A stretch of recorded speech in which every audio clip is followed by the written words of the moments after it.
ഒരു മരണപ്പെട്ട ഒരാളുടെ പേരിൽ നൽകാൻ പറ്റിയ ഏറ്റവും നല്ല ഹദിയ എന്താണ്? അത് നമ്മൾ പഠിച്ചു വെക്കൽ നിർബന്ധമാണ്.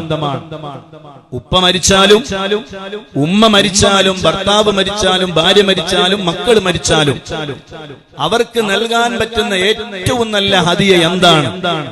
അത് മഹാന്മാര് രേഖപ്പെടുത്തിയിട്ടുണ്ട്. ഇതാഖത്തുൽ ഖുബറ, ഇതാഖത്തുസ് സുഗ്റ. രണ്ട് കാര്യമാണ്. ഒന്ന്, ഏറ്റവും കൂടുതൽ പ്രതിഫലമുള്ളത് ഇതാഖത്തുൽ ഖുബറയാണ്. അഥവാ മരണപ്പെട്ട ഒരാളുടെ പേരിൽ 1,00,000 ഖുൽ ഹുവല്ലാഹു അഹദ്.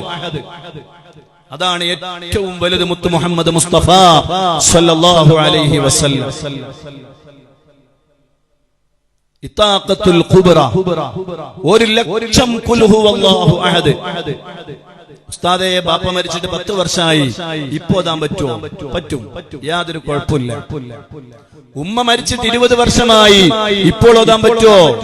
ഒരു കുഴപ്പമില്ല, എപ്പോഴും ഓതാം.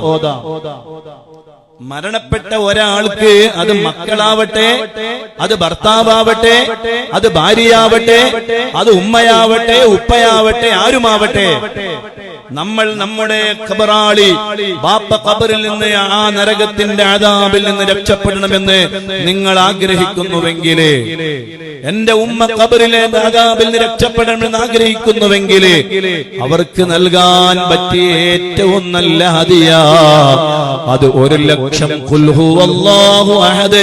ഖുൽ ഹുവല്ലാഹു അഹദിന്റെ മഹത്വങ്ങള് മുമ്പ് മദനിയ മജ്ലിസിൽ ഞാൻ പറഞ്ഞു പോയിട്ടുണ്ട്. അത് വീണ്ടും ആവർത്തിക്കുന്നില്ല. വലിയ വിഷയമാണ് മുഅ്മിനീങ്ങളെ. ഖുൽ ഹുവല്ലാഹു അഹദ് എന്ന സൂറത്തുണ്ടല്ലോ, അത് ധാരാളമായി ഓതുന്ന ഒരു സ്വഹാബി ഉണ്ടായിരുന്നു പരിശുദ്ധമായ മദീനയിലെ.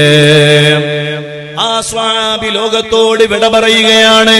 മുത്തു മുഹമ്മദ് മുസ്തഫ സല്ലല്ലാഹു അലൈഹി വസല്ലം തങ്ങൾ തബൂക്കിലാണ് ഉള്ളത്. സുബ്ഹാനല്ലാഹ്, ഒരുപാട് ദൂരം യാത്ര ചെയ്ത് എത്തേണ്ട സ്ഥലത്താണ് ഹബീബായ തങ്ങളുള്ളത്.